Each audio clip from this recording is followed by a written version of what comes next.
नमस्कार, मैं हूं पूजा। बिहार न्यूज में आपका स्वागत है। खबरों की ओर बढ़ने से पहले एक नजर सुर्खियों पर।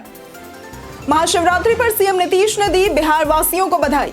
भक्तों की भीड़ को लेकर किए गए सुरक्षा के कड़े इंतजाम।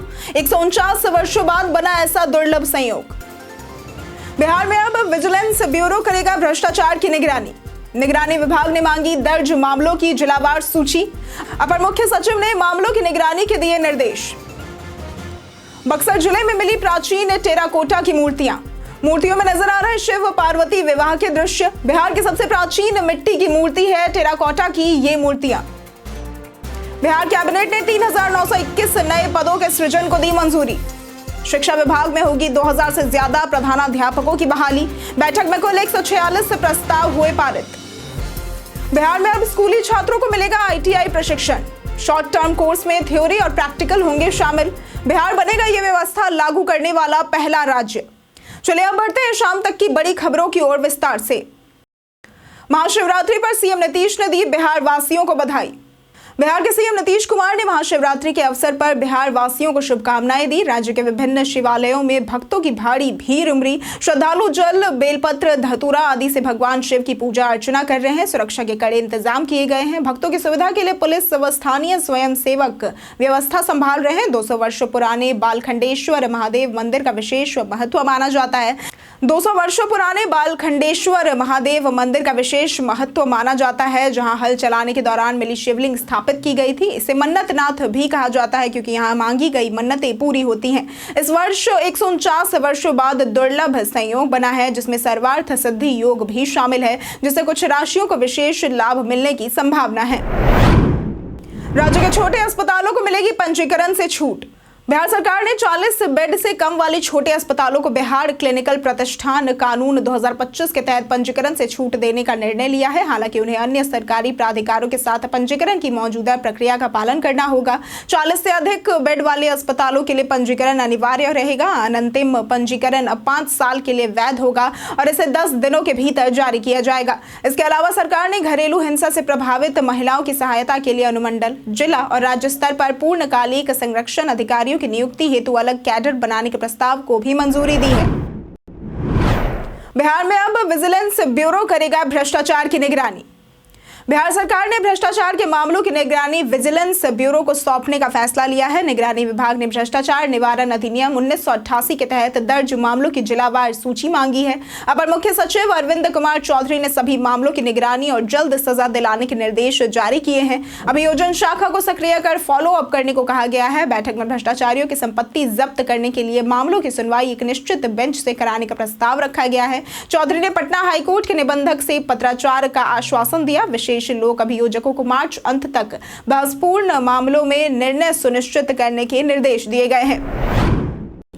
बिलिंग में सुधार के कारण राज्य में सस्ती होगी बिजली।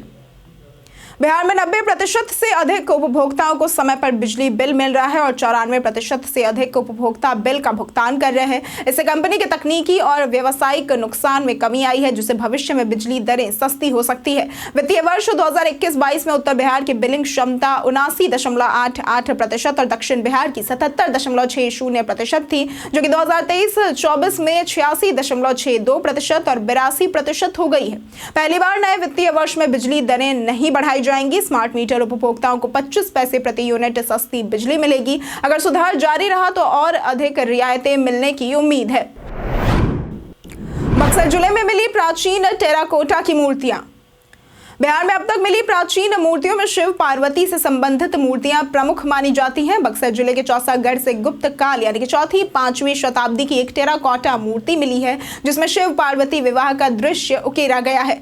इसमें शिव त्रिभंग मुद्रा में पार्वती का हाथ पकड़ते हैं, जबकि ब्रह्मा पुरोहित की भूमिका में है और विष्णु कन्यादान करते हुए दिखाए गए हैं। ये बिहार की सबसे प्राचीन मिट्टी की मूर्ति मानी जाती है। पालकालीन मूर्तियों में भी शिव पार्वती विवाह के दृश्य मिलते हैं, जो दरभंगा व नवादा के संग्रहालय में संरक्षित है। ये मूर्तियां बिहार की समृद्ध मूर्तिकला परंपरा और धार्मिक महत्ता को दर्शाती है।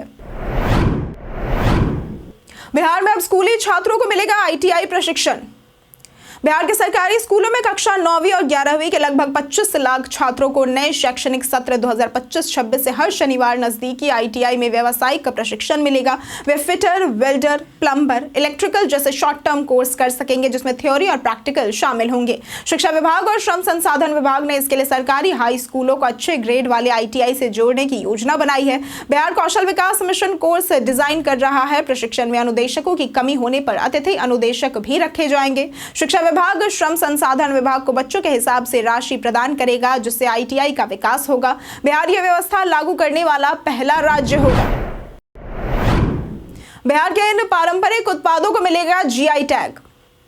बिहार कृषि विश्वविद्यालय सबौर में आयोजित समीक्षा बैठक में राज्य के 7 प्रमुख उत्पादों को जीआई टैग दिलाने की प्रक्रिया तेज करने की घोषणा की गई। कुलपति डॉक्टर डीआर सिंह ने इसे बिहार की कृषि और खाद्य विरासत के लिए महत्वपूर्ण बताया है। नोडल अधिकारी डॉक्टर एके सिंह ने बताया कि पटना दूधिया मालदा आम, मालभोग चावल और बिहार सिंघाड़ा के लिए आवेदन भेजे गए हैं, जबकि पिपरा का खाजा, तिलौरी, अधौरी और ठेकुआ के दस्तावेज लगभग तैयार है। जीआई टैग से नकली उत्पादों पर रोक लगेगी, किसानों को उचित मूल्य मिलेगा और वैश्विक पहचान मिलेगी। कुलपति ने पंजीकरण प्रक्रिया तेज करने के निर्देश दिए हैं। शिक्षा विभाग में होगी 2000 से ज्यादा प्रधानाध्यापकों की बहाली। बिहार कैबिनेट ने 3921 नए पदों के सृजन को मंजूरी दी है। शिक्षा विभाग में 2857 प्रधानाध्यापकों की बहाली होगी, जबकि उच्च माध्यमिक विद्यालय प्रधानाध्यापक नियमावली के तहत नए पद बनाए गए हैं। इसके अलावा सभी थानों में सहायक उर्दू अनुवादक पदों को प्रत्यर्पित कर 1064 नए पद सृजित किए गए हैं, जिनमें समाहरणालय, अनुमंडल, प्रखंड और अंचल कार्यालयों के लिए पद शामिल है। कैबिनेट की बैठक में कुल 146 प्रस्ताव पारित हुए, जिनमें से 120 मुख्यमंत्री नीतीश कुमार की प्रगति यात्रा से जुड़े हैं। इन पर 30,000 करोड़ रुपए खर्च होंगे, जिससे दक्षिण बिहार के जिलों में विकास कार्य कराए जाएंगे।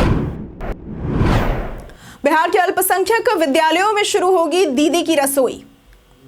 बिहार के सभी अल्पसंख्यक आवासीय विद्यालयों में दीदी की रसोई शुरू की जाएगी। पायलट प्रोजेक्ट के तहत इसकी शुरुआत दरभंगा और किशनगंज जिलों से इस सप्ताह होगी। इसके बाद पूरे राज्य में लागू किया जाएगा। इसके लिए जीविका और अल्पसंख्यक कल्याण विभाग बिहार के बीच अनुबंध हुआ है, जिस पर जीविका के विशेष कार्य पदाधिकारी राजेश कुमार और अल्पसंख्यक कल्याण विभाग के अपर सचिव डॉक्टर आमिर आफाक अहमद फैजी ने हस्ताक्षर किए हैं। इस पहल के तहत जीविका दीदियां पोशाक आपूर्ति, वस्त्र धुलाई एवं परिसर सफाई का कार्य भी करेंगी। अनुबंध हस्ताक्षर के दौरान कई अधिकारी उपस्थित थे, जिनमें मुकेश तिवारी, सुधांशु, रोशन कुमार, हिमांशु, मारुति नंदन और जीशान खान शामिल थे। बिहार में पोस्टिंग से नाराज शिक्षिका का वीडियो वायरल। जहानाबाद के केंद्रीय विद्यालय में पोस्टेड शिक्षिका दीपाली, जो कि 24 वर्ष की हैं, बिहार और वहां के लोगों को गाली देने वाला वीडियो वायरल हो गया है। दार्जिलिंग की रहने वाली दीपाली ने इंस्टाग्राम पर वीडियो शेयर कर बिहार को गंदा रीजन बताते हुए अपनी पोस्टिंग को लेकर नाराजगी जाहिर की है। उन्होंने कहा कि उन्हें लद्दाख, गोवा या फिर बंगाल ही भेज देते, लेकिन जहानाबाद क्यों भेजा। उन्होंने बिहार के लोगों पर भी आपत्तिजनक टिप्पणी की है। वीडियो वायरल होने पर लोगों में काफी ज्यादा आक्रोश है और स्कूल प्रशासन से कार्रवाई की मांग भी की जा रही है। विद्यालय के प्रिंसिपल ने इसे शिक्षिका का निजी मामला बताया है, जबकि ग्रामीणों ने माफी की मांग की है। लोग कह रहे हैं कि ऐसे शिक्षक बच्चों को क्या शिक्षा देंगे। बिहार में बढ़ेगी जमीन रजिस्ट्री की लागत। बिहार सरकार अप्रैल से शहरी और ग्रामीण क्षेत्रों में न्यूनतम मूल्य रजिस्टर यानी कि एमवीआर यानी सर्किल रेट बढ़ाने की योजना बना रही है, जिससे संपत्ति की रजिस्ट्री महंगी हो सकती है। इससे स्टाम्प ड्यूटी बढ़ेगी और जमीन के दामों पर असर पड़ेगा। शहरी क्षेत्रों में 2016 और ग्रामीण क्षेत्रों में 2013 के बाद सर्किल रेट में संशोधन नहीं हुआ है। पंजीकरण विभाग के अधिकारी बाजार दर के अनुसार नए सर्किल रेट तय करने पर काम कर रहे हैं। यदि सरकार प्रस्ताव को मंजूरी देती है तो 1 अप्रैल से नई दरें लागू हो सकती हैं। 2016 में सर्किल रेट बढ़ने से रियल एस्टेट कारोबार प्रभावित हुआ था, जिसे अब तक संशोधन नहीं किया गया था। लालू यादव ने पीएम मोदी पर कसा तंज।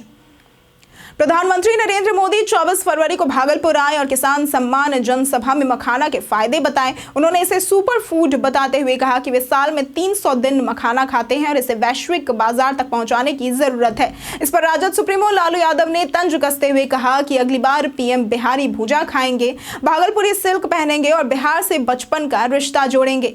पीएम मोदी ने अपने भाषण की शुरुआत अंगिका भाषा में की, जिस पर लालू ने इसे उधार की लाइन बताया। मोदी ने जंगल राज का उल्लेख कर अप्रत्यक्ष रूप से लालू पर निशाना साधा था, जबकि मखाना किसानों को उम्मीद है कि इससे उनके व्यापार को बढ़ावा मिलेगा। भूमि सुधार मंत्री दिलीप जायसवाल का इस्तीफा, शाम में हो सकता है मंत्रिमंडल का विस्तार। बिहार बीजेपी अध्यक्ष दिलीप जायसवाल ने पार्टी के एक व्यक्ति एक पद सिद्धांत का पालन करते हुए राजस्व एवं भूमि सुधार मंत्री पद से इस्तीफा दे दिया है। उन्होंने कहा कि ईमानदारी उनकी पहचान बनी रहेगी और राजस्व विभाग में सुधारों का जिक्र किया गया, जिसमें 14 करोड़ पन्नों का डिजिटलीकरण शामिल है। इस्तीफे के बाद अब वे केवल बिहार बीजेपी अध्यक्ष की भूमिका निभाएंगे। इसके अलावा बिहार में आज शाम नीतीश मंत्रिमंडल का विस्तार होगा, जिसमें बीजेपी के 5 और जेडीयू के 2 विधायक मंत्री पद की शपथ ले सकते हैं। बीजेपी प्रदेश अध्यक्ष दिलीप जायसवाल ने इस्तीफा दिया है। जेपी नड्डा संग बैठक के बाद विस्तार पर मुहर लगी है। राजभवन को इसकी सूची भी भेजी गई है। तेजस्वी यादव का बीजेपी पर हमला। बिहार में विधानसभा चुनाव से पहले सियासत काफी ज्यादा गर्मा गई है। नेता प्रतिपक्ष तेजस्वी यादव ने बीजेपी और एनडीए पर बड़ा हमला बोला है। तेजस्वी यादव ने उन्हें आरक्षण खोर और आरक्षण चोर करार दिया है।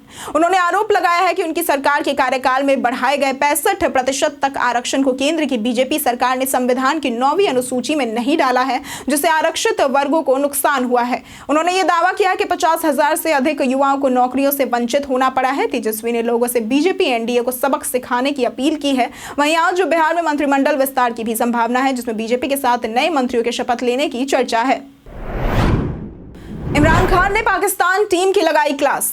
पूर्व प्रधानमंत्री इमरान खान ने चैंपियंस ट्रॉफी 2025 में पाकिस्तान के खराब प्रदर्शन पर नाराजगी जताई। कराची में न्यूजीलैंड और दुबई में भारत से करारी हार के बाद पाकिस्तान टूर्नामेंट से बाहर होने वाली पहली टीम बन गई है। जेल में बंद इमरान ने अपनी बहन अलीमा से बातचीत में खासतौर पर भारत के खिलाफ हार पर दुख जताया। उन्होंने पीसीबी अध्यक्ष मोहसिन नकवी की क्रिकेट प्रशासनिक क्षमता पर सवाल उठाए और कहा कि जब फैसले नाकाबिल लोगों को सौंपे जाएंगे तो क्रिकेट बर्बाद हो जाएगा। अलीमा ने बताया कि इमरान ने भारत पाकिस्तान मैच देखा था और हार से वे बेहद निराश थे। बीते दिन हमारे द्वारा पूछे गए सवाल का जवाब आप लोगों में से बहुत लोगों ने हमारे कमेंट सेक्शन में लिख कर दिया है। जिन्होंने हमारे द्वारा पूछे गए सवाल का जवाब दिया है उनके नाम हैं बाबूलाल मरांडी, संजय राज, सविता देवी, राकेश मिश्रा, संजीव कुमार, प्रमोद राम, खुशी शर्मा, संजय सिंह, कुश कुमार यादव, शानवी गुप्ता, जितेंद्र ठाकुर, अमरजीत यादव, धर्मेंद्र कुमार, रंजीत मिश्रा, कामेश्वर सिंह, मुन्ना प्रसाद और आलोक प्रियदर्शी। इसी के साथ बढ़ते हैं आज के सवाल की ओर। आज का सवाल है, महाशिवरात्रि के मौके पर आपके क्षेत्र के शिव मंदिरों में किस प्रकार का माहौल देखने को मिल रहा है?